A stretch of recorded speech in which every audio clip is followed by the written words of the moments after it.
Let's start first with the very latest on the war in Ukraine. That's with France 24's Gulliver Cragg, who joins me now live from Kyiv. Gulliver, Russian shells struck residential areas of Ukraine's southern Kherson region overnight, killing an elderly woman.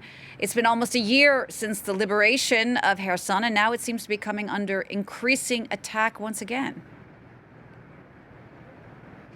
Yes, I believe there's also been a man killed today, another civilian, when his car was hit by a Russian rocket. It's coming up for the anniversary of the liberation, and the bombardment of Kherson is only intensifying. That's both Kherson city and other towns in the part of Kherson region on the northwestern bank of the Dnipro River that are controlled by Ukrainian forces. The southeastern side of the river is still in Russian hands, but that's where the Ukrainian army has reportedly been making more and more incursions, deeper and deeper incursions. The Institute for the Study of War has been reporting on that. There is some photographic evidence of that, and there have been Russian bombardments of areas that are theoretically under Russian control as well, which would suggest that they're trying to target Ukrainian forces who have established some kind of position there. But officially, the Ukrainian military are not confirming this. Natalia Humenyuk, the spokeswoman for the Ukrainian armed forces in the south of the country, would only go so far as to say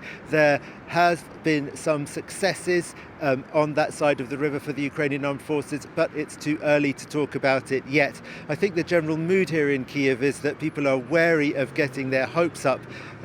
Many times in recent weeks and months there have been these kinds of pieces of news of a possible breakthrough, and then it's turned out to be not that much of a breakthrough really, so people have learned to not get too excited. Gulliver, what about in eastern Ukraine? What's happening on the front there? Are the Russians succeeding in making the gains there that they want? Well, certainly the Russians are trying to reclaim the initiative. Alexander Syrskyi, the commander of Ukraine's land forces, says that the Russians have deployed massively increased forces in the directions of Avdiivka and Bakhmut. Those are two rather different cities in a sense, because Bakhmut is controlled by the Russians and the Ukrainians are trying to encircle it and take it back. Avdiivka is controlled by the Ukrainians, but the Russians are trying to encircle it and finally take control of Avdiivka, which is this key strategic town just to the north of the Russian stronghold, the Russian-held stronghold of Donetsk city. It does look as though the Russians are making some progress towards encircling Avdiivka. In terms of Bakhmut, it's still the Ukrainians who are advancing to the south of the city, but this new push from the Russians seems to have allowed them to gain a little bit of ground to the west of Bakhmut city centre. I mean, neither side, though, really is making galloping gains of any kind. It's incremental progress, and Ukraine fighting back from these renewed Russian offences so far successfully.